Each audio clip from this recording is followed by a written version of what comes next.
Hey guys, it's LEGO Boys E3. Today I'm going to show you how I made this 4x4 barrel.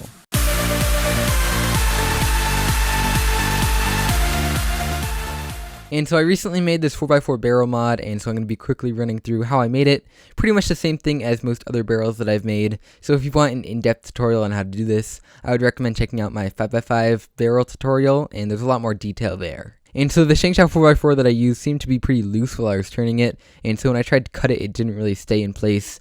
And so what I did is I went around and tightened all the sides, and then I used tape, and I just taped around each 2 layers, and that helped it stay in place quite a bit. And then I got my saw out, and then I turned the cube at 45 degrees like you always do to make a barrel, and I just started cutting it away.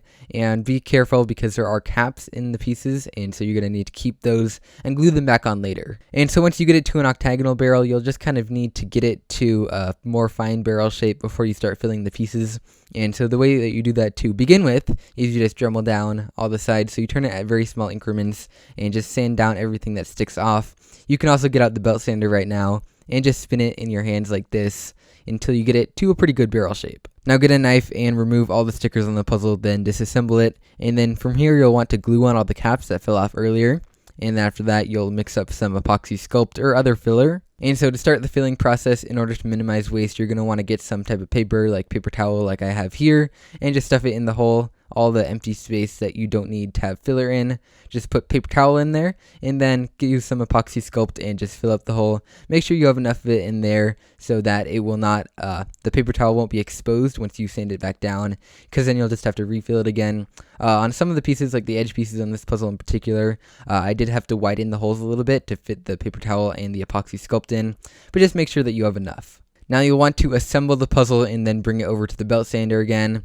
And so you'll definitely need a belt sander for this step. If you don't have a belt sander, then sandpaper and a Dremel can work, but it's a lot harder to do. So using a belt sander, I just put my finger in between the 2 ends of the puzzle like this, and I just let it spin. Every once in a while you'll want to do some moves on the puzzle and kind of turn the layers all around so that you can make sure that all the pieces are even, and then just continue sanding until they're all flat, and then you'll just assemble the puzzle again.